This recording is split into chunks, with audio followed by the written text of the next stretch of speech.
Hello and a very warm welcome to Sunaira Azhar official. कल Doha में जो हमास ऑफिशियल्स को टारगेट किया है इजरायली स्ट्राइक ने, उसमें तकरीबन 6 लोग हलाक हुए हैं, जिसमें नेगोशिएटर्स भी शामिल हैं। एक तो कहा जा रहा है कि जो उनके चीफ नेगोशिएटर हैं उनके बेटे हैं, एक सिक्योरिटी गार्ड हैं, बाकी लोगों की अभी डिटेल्स नहीं आई हैं, और इसके अलावा एक कतरी सिक्योरिटी ऑफिशियल भी उसमें शामिल हैं। अब the attack struck not militants in hiding, या तो ना हाइड आउट पे, जिस तरह आप गाज़ा में कहते हैं कि वहाँ पे हम लोगों को निशाना बना रहे हैं क्योंकि वो ह्यूमन शील्ड है। असल में उनके पीछे हॉस्पिटल्स में, घरों में, हर जगह पर हमास के मिलिटेंट्स छुपे हुए हैं।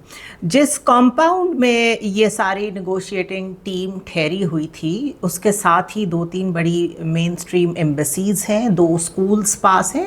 सो ये it is right in the hub of Doha, और यहाँ कोई नेगोशिएटर छुपे हुए नहीं थे। एक पॉलिटिकल मीटिंग हो रही थी दुनिया के सामने इन अ जीसीसी कैपिटल, जो कि माना जाता है फॉर इट्स मीडिएशन रोल। माजी में दोहा एग्रीमेंट की शक्ल में मुस्तकिल जो कतर का रोल है वो पूरी दुनिया के सामने है। So there was nothing in hiding that was happening there. For Qatar the incident is both a security and diplomatic breach of trust, Israel की तरफ से भी और यूएस की तरफ से भी, क्योंकि वो तो बीच में मीडिएशन करा रहा था। दोहा को स्ट्राइक करके इज़राइल ने कॉन्फ्लिक्ट को जिसे कहते हैं हार्ट ऑफ द गल्फ में पहुंचा दिया है, और जो जीसीसी क्लब है वो अब इससे डायरेक्ट हिट हुआ है। और ये वो क्लब है जिसके बारे में मैं अभी डिटेल्स आपको बताती हूँ, आर कंसिडर्ड कि ये बड़े एक नपे तुले अंदाज में, एक कंप्लेसेंट वे में इज़राइल को नज भी कर रहे हैं कि वो ना इस हद तक जाए जहाँ तक चला गया है। साथ साथ इन्होंने डिप्लोमेटिक टाइज़ भी रखे हुए हैं किसी हद तक। यूएई ने तो अभी वार्निंग भी दी है कि रेड लाइन है अगर आपने मज़ीद वेस्ट बैंक में सेटलमेंट्स बनाने की कोशिश की। लेकिन अब अटैक कर देना on one of the GCC countries, ये बहुत बड़ी मूव है। अगर किसी कंट्री या क्लब ऑफ कंट्रीज़ को कहा जा सकता है मिडल ईस्ट में जो कि थोड़ा बहुत भी कंप्लेसेंट था towards the policies of Israel and US on Gaza, तो ये जीसीसी क्लब है। वो क्या है? ये गल्फ कोऑपरेशन काउंसिल है, पॉलिटिकल एंड इकोनॉमिक अलायंस है। ये ऑफ 6 अरब स्टेट्स, 1981 में ये बना था, अबू धाबी में कायम हुआ। और ये वो टाइम था 1981 में जब ईरानियन रेवोल्यूशन के बाद और ईरान इराक वॉर चल रही थी और बहुत एक फियर्स ऑफ इंस्टेबिलिटी थे। तो इन सब मुल्कों ने मिल के, यानी कि Bahrain, Kuwait, Oman, Qatar, UAE भी इसमें आता है, एंड सऊदी अरेबिया, इन सब ने मिलकर ये फ़ैसला किया कि हम एक अलायंस बनाते हैं जो कि अपने कलेक्टिव डिफेंस को कंट्रोल करेगा। हम इन जो हमारे इर्द गिर्द पेरिफेरीज़ में जो झगड़े हो रहे हैं उसका हिस्सा नहीं बनेंगे। सो अगर इसके थोड़े से हम पॉइंट्स देखें कि ये किन किन चीज़ों पे आपस में कोलैबोरेट करते हैं, तो वो सिक्योरिटी है, एक कलेक्टिव डिफेंस का कॉन्सेप्ट इन कंट्रीज़ का जो है उसको पेनिनसुला शील्ड फोर्स कहते हैं, जो कि क्रिएट हुआ इन 1984। इकॉनमी को देखें तो ये ऑयल एंड ट्रेड पॉलिसीज़ पे आपस में बहुत क्लोजली कोऑर्डिनेट करते हैं और इकनॉमिक इंटीग्रेशन में बिलीव करते हैं, और ये बड़े इंटीग्रेटेड वे में डिसीजंस लेते हैं when it comes to the oil policies. Politics में भी जॉइंट स्टांसेस लेते हैं। रीजनल क्राइसिस हो, ग्लोबल डिप्लोमेसी हो, आप इनको एक प्लेटफॉर्म पे देखेंगे। Culturally they are deeply aligned, religious tribal ties है इनके आपस में, और जिसकी वजह से ये 6 मोनार्कीज़ जो हैं ये बहुत करीब हैं एक दूसरे के, और एक दूसरे के यूँ कहना चाहिए कि इंटरेस्ट को प्रोटेक्ट करती हैं। ये जो पेनिनसुला शील्ड फोर्स है ये मिलिट्री आर्म है ऑफ द जीसीसी। इसका जो हेडक्वार्टर है वो सऊदी अरेबिया में है। थाउजेंड्स ऑफ ट्रूप्स वहाँ ट्रेन होते हैं फॉर जॉइंट ऑपरेशंस, और उसका मोटो ये है, या वो जो बिलीव करते हैं जिस थीम में, वो ये है कि अगर एक के ऊपर अटैक होगा, एक जीसीसी कंट्री के ऊपर, तो वो दूसरे के ऊपर अटैक कंसिडर होगा, यानी कलेक्टिव सिक्योरिटी में वो बिलीव करते हैं। ये बिल्कुल वही मॉडल है जो ईयू का है, उन्होंने नेटो बनाया हुआ है।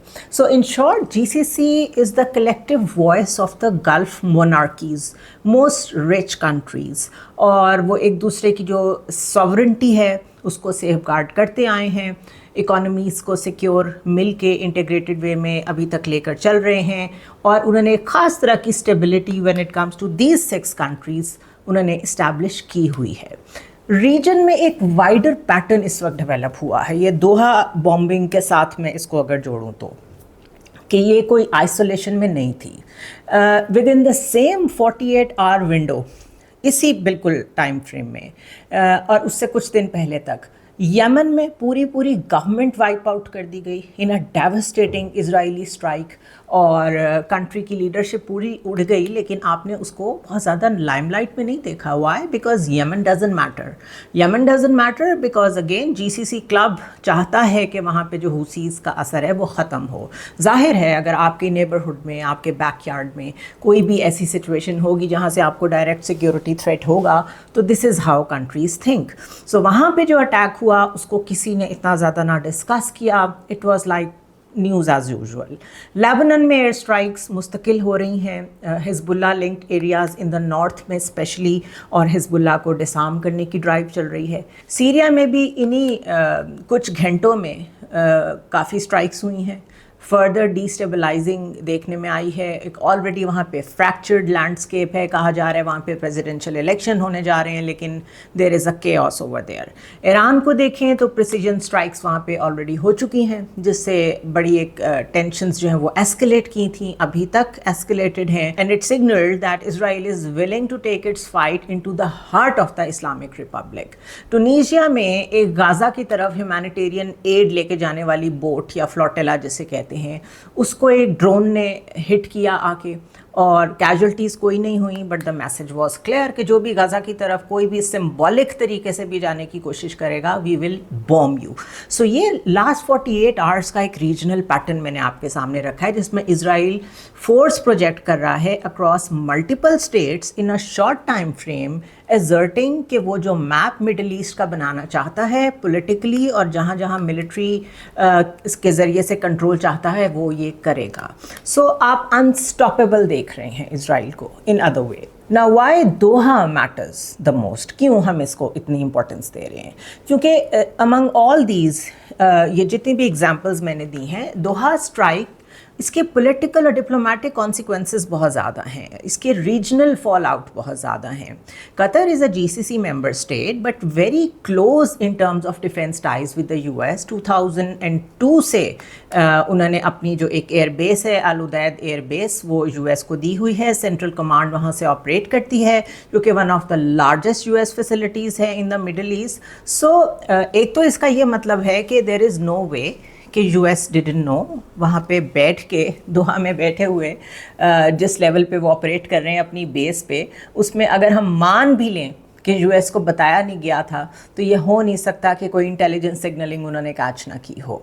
सो इसके अलावा दोहा ने peace talks on behalf of US कई दफ़ा होस्ट की हैं, सीज़ फायर नेगोशिएशंस कई दफ़ा की हैं, positioning itself as a diplomatic broker. तो इसको ऑनर करना चाहिए, आप उसको बुलडोज नहीं करते अगर वो यूएस ड्रिवन सीज टॉक्स हो रही थी वहाँ पे। और प्रेसिडेंट ट्रंप ने कल अपने एयरफोर्स वन से बाहर आके सहाफ़ियों से बात करके कहा कि मैंने बड़ा ज़बरदस्त प्लान दिया है एंड आई एम एक्सपेक्टिंग कि उसका बड़ा अच्छा आउटकम निकलेगा। तो वो शायद इसी आउटकम की बात कर रहे थे।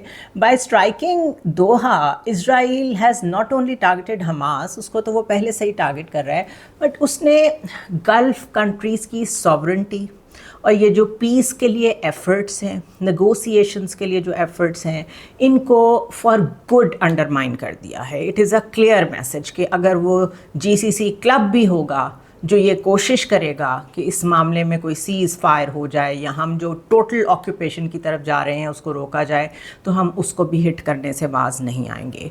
For the Gulf cooperation countries this is not just an attack on Qatar, this is a direct challenge now to their writ. और कंसर्न ये है कि ये तो वो लोग हैं जो यूएस को अपना डिफेंस ब्रोकर समझते हैं और वो उनकी तरफ रीलुक करते हैं whenever there is a problem, उनके साथ बैठ के चीज़ें डिसाइड करते हैं कि हेयर ऑन डिप्लोमेटिकली चीज़ों को आगे कैसे लेके जाना है, मिलिटरीली कैसे लेके जाना है। We all know Middle East में जितनी रिजीम चेंजेस हुई हैं उसमें सऊदी अरेबिया हमेशा ऑन बोर्ड होता है, यूएई हमेशा ऑन बोर्ड होता है। सो हिटिंग जीसीसी कंट्रीज़ या ये जो गल्फ कोऑपरेशन कंट्रीज़ का क्लब है, इट सिंपली मीन्स कि फ्यूचर में अगर कोई चांसेस थे भी अब्राहम अकॉर्ड्स के आगे बढ़ने की, एक तो वो अब उसको रीलुक करेंगे। I hope they do. और दूसरा ऑलरेडी जिन कंट्रीज़ के डिप्लोमेटिक टाइज़ हैं इन कंट्रीज़ में से इज़राइल के साथ, उनको भी अब एक कलेक्टिव कोई ऑर्डर बनाना पड़ेगा, कोई थीम ऐसी लानी पड़ेगी जिसमें डिफेंस भी इन्वॉल्व हो, जिसमें उनको maybe they have to look towards the global south कि अगर इस तरह एक एक करके पहले अपने यूरोपियन एलाइज को बिल्कुल अबैंडन किया है ट्रंप ने और उसके बाद अब हमारे साथ ये हो रहा है, तो this might trigger a big change in the policy of the GCC countries. अब ये जो पेनिनसुला शील्ड फोर्स है, ये जो इनका मिलिट्री विंग है GCC का, ये डिज़ाइन तो इसलिए हुआ है कि कोई भी एक्सटर्नल एग्रेशन होगा तो हम उसे मिलके फ़ाइट करेंगे। लेकिन अगर आप इसकी हिस्ट्री देखें थोड़ी सी, तो इन्होंने जब भी इंटरवीन किया है तो उन्होंने एक दफ़ा 1991 में किया था जब कुवैत में प्रॉब्लम थी ड्यूरिंग द गल्फ वॉर, और एक दफ़ा 2011 में जब वो बहरीन में एंटर हुए थे प्रोटेस्ट को स्टेबलाइज करने के लिए, यानी to help the other country जो कि गल्फ में ही मौजूद है। लेकिन एक दफ़ा भी ऐसे नहीं हुआ कि कोई फॉरेन एग्रेसर आया हो और कोई एक्सटर्नल ऐसी स्ट्राइक हुई हो बाय एनी कंट्री जिसको उन्होंने रिस्पॉन्ड किया हो। स्पेशली इज़राइल की तरफ से जब भी कभी स्ट्राइक्स हुई हैं उनको ओवरलुक किया गया है, और ईरान को भी कभी डायरेक्ट जवाब नहीं दिया गया। मेरे ख्याल है उसके लिए तो एक कॉशियस अप्रोच की सिर्फ एक पॉलिसी है कि हम डायरेक्टली इंगेज नहीं होना चाहते इन अ वॉर विद ईरान। सो जब लास्ट टाइम अल उदैद बेस पे ही जवाबन अटैक किया था ईरान ने, तो आपको याद होगा कि दोहा ने कहा था कि ईरान ने हमें पहले बता दिया था। So today the attack on Doha, the way it is discussed on every mainstream channel everywhere, तो एक डिफाइनिंग टेस्ट की बात कर रहे हैं सारे कि यहाँ से ये जो पेनिनसुला शील्ड है, क्या ये सिर्फ सिंबॉलिक रहेगी या ये एक्ट करेगी? अगर एक्ट करेगी तो जवाब में तो सामने यूएस ही खड़ा है जो इनके लिए पीस और स्टेबिलिटी इन द रीजन की गारंटी देता है, जो इनके डिफेंस की गारंटी देता है। उसके जवाब में ये कैसे खड़े होंगे? So coming to the bottom line, जब आपका डिफेंस कॉम्प्रोमाइज्ड होता है तो ऐसी सिचुएशंस खड़ी होती हैं जिसमें आप फिर रिएक्ट नहीं कर सकते। अगर एक सॉवरेन कंट्री हो, अगर एक सॉवरेन ब्लॉक हो जो कि डिपेंडेंट ना हो for its security on other countries, तो वो फ़ौरन जवाब देता है। फॉर एग्ज़ाम्पल आज पोलैंड ने अपनी एयर स्पेस में आने वाला एक रशियन जो ड्रोन है उसको मार गिराया, और साथ ही उन्होंने यूरोपियन यूनियन का एक फ़ौरन इजलास बुलाया है कि ये चाहे गलती से आ गया चाहे जान के आया, हमारी एयर स्पेस में आया है, हमने इसे मार गिराया है, but maybe we need to sit together and see कि क्या रशिया फर्दर एग्रेशन तो नहीं कर रहा। जीसीसी कंट्रीज़ ये नहीं कर सकते, उनकी सॉवरेंटी ब्रीच हुई है। इज़राइल की ability to strike inside a GCC capital उनकी वल्नरेबिलिटी बता रहा है और डाउट्स क्रिएट कर रहा है कि क्या गल्फ़ कंट्रीज़ की कोई अपनी ऑटोनमी भी है when it comes to security या नहीं। इसी तरह अलायंस की क्रेडिबिलिटी भी चैलेंज हुई है। अगर ये फेल होता है टू एक्ट तो फिर इनके डिफेंस का फ्यूचर क्या होगा? पब्लिक प्रेशर भी आएगा। नाउ बेशक ये मोनार्कीज़ हैं, लेकिन ज़ाहिर है लोग क्वेश्चन करेंगे अपने लीडर्स से कि इस सारी यूनिटी का और इतना ज़्यादा प्रो यूएस फॉरेन पॉलिसी का हमें क्या फ़ायदा हुआ है, और रीजनल बैलेंस अब किस तरफ जाना है, ये सबसे बड़ा क्वेश्चन है। Israel is setting a pace, force project कर रहा है फ्रॉम यमन टू ईरान, और जीसीसी अभी तक कंप्लेसेंट रहा है, तो this is yet to be seen के किस तरीके से वो आगे बढ़ेंगे। Now just have a quick look at the role of US, और वाशिंगटन से मुस्तकिल जो वाइब्स आ रही हैं, जो एक्सप्लेनेशन आ रही हैं, वाइट हाउस की स्पोक्स पर्सन कैरोलिन लेविट ने जो बातें की हैं उसमें इतनी हिपोक्रेसी है जितनी उनसे एक्सपेक्ट करनी चाहिए। बिल्कुल उसी तरह जिस तरह डेविड लामी यूके कह रहा है कि जी हमें कोई शवाहिद नहीं मिले कि जेनोसाइड हो रही है पैलेस्टाइन में, while the whole world knows कि इट इज़ हैपनिंग। उसी तरह उन्होंने कहा है कि हमें तो पता नहीं था, और यूएस की फॉरेन पॉलिसी किस हद तक कम्प्लीटली इस वक्त लीड कर रहा है इज़राइल, इसके ऊपर मैं पूरा वीलॉग कर चुकी हूँ। उसकी निशानी ये है कि यूएस अभी तक अपने अल्फाज मिन्स कर रहा है, जबकि जैसे ही ये स्ट्राइक हुई थी उसके 10 मिनट के अंदर इज़राइल ने ये कह दिया था कि US knew about it. mixed reactions from the Trump administration और Israel taking the lead in saying कि सब कुछ approval के साथ हुआ है. So ये collective defense है of Israel and US जिसने attack किया है on Hamas और इसका कोई जवाब नहीं है US के पास देने के लिए. It simply means कि वो जो उन्होंने वीज़े रोके हैं, वीज़ास तक ऑफ़र नहीं किए या इशू नहीं किए उन पैलेस्टीनियन लीडर्स को जिन्होंने UN जनरल असेंबली के इजलास में आना था, उसके बाद किसी को कोई शक रह गया है तो वो दूर हो जाना चाहिए. और 1988 में एक दफ़ा पहले ये हो चुका है जब यासिर अराफात को US ने वीज़ास नहीं दिए थे UN जनरल असेंबली के इजलास में आने के लिए, और उस वक्त भी ये सवाल पैदा हुआ था और फिर ऐसा हो गया था कि यूनाइटेड नेशन जनरल असेंबली का इजलास जेनेवा में हुआ था और फिर वहाँ यासिर अराफात आए थे. अब भी जनरल असेंबली के इजलास में ये बातें शुरू हो गई हैं कि अगर US ने रुकावटें डालनी हैं, हम यहाँ पे अगर पीस कीपिंग के लिए बैठे हैं, मसलों पे बात करने के लिए बैठे हैं, और अगर उसमें पैलेस्टीनियन वॉइस या ओपिनियन ही शामिल नहीं है तो फिर हम न्यूयॉर्क में बैठे क्या कर रहे हैं. सो नेक्स्ट क्या होगा, बिकॉज ईरान ने अग्री किया है कि वो नेगोशिएशंस करेगा विद IAEA कुछ शराइत के साथ, उस पर मैं सेपरेट वीलॉग करूँगी. बट क्योंकि इज़राइल बॉम्ब करता है हर उस जगह को जहाँ नेगोशिएशंस हो रही होती हैं, तो क्या अब ईरान पे एक दफ़ा फिर बॉम्बिंग होने वाली है? और अगर ईरान के ऊपर भी दोबारा बॉम्बिंग होनी है और वो वॉर तो होनी है चाहे जिस लम्हे भी हो, तो ये जो डेंजरस प्रेसिडेंट सेट कर दी है इज़राइल ने एग्रेशन की और इम्प्यूनिटी की कि जब चाहें जहाँ मर्ज़ी अटैक कर दें, तो रीजन में जहाँ जहाँ एग्रेसर्स मौजूद हैं दुनिया में, वो सारे एग्रेसर्स इस पॉलिसी को, इस प्रेसिडेंट को अब फॉलो करेंगे, जिसमें पाकिस्तान के केस में of course India is already there, जो फॉल्स फ्लैग की शक्ल में ये सब कुछ करता चला आ रहा है.